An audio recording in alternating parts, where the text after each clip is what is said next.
Hi, my name is Joyce Grant, and I'm a Canadian author, and I'm very proud to be part of the Fold Festival this year.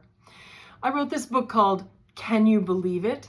How to Spot Fake News and Find the Facts. Because here's where we are.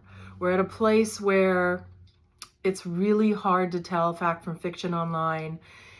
It's hard to know what to believe. Algorithms are setting us up to sort of block off other points of view. And we feel a little bit helpless, like we can't do anything about it. So let's talk about it. Let's talk about what we can do. And one of the best things we can do is to take kids behind the curtain of technology a little bit and show them what's happening with algorithms and technology, and show them how fake news is done so that they can better spot it and recognize it. I'm going to be giving kids and educators lots of really specific practical tools to unlock some of the things that are happening in technology so that we can better spot fake news. We're all going to be susceptible to fake news. There's almost nothing you can do to avoid it, but there's a lot that you can do to make things safer for all of us. So let's work on it together, and I look forward to Fold. Hi, my name is Léa Taranto, and my debut novel is a love letter to everyone who has, is, or will ever negotiate life with mental illness, especially teens about to enter treatment for it.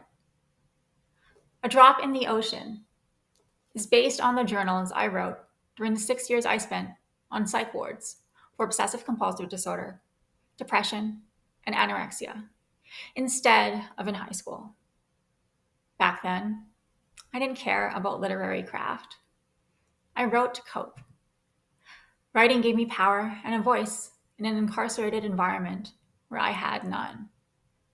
Although I'd rather burn those old journals than share them, they were source texts for this novel, which has the yes and factor of real life versus a Hollywood movie.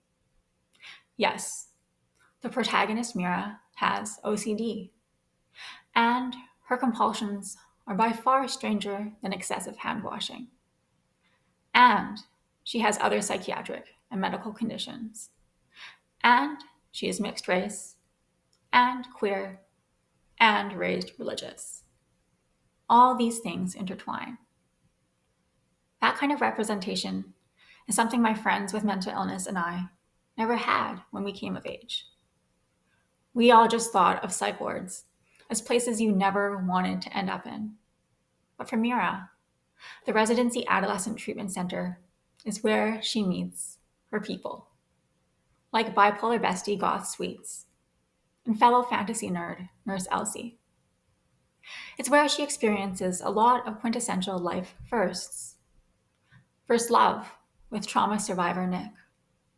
First psychiatrist she begins to trust. First visit back home with extended family in years. And first brush with death when her maternal grandpa, Gong Gong in Cantonese, enters the hospital for heart failure. It is a strength and emotional insight she receives from these relationships that motivate her to discover who she is beyond her diagnoses. While Mira is 16, this book is suitable for both younger and older high school students who should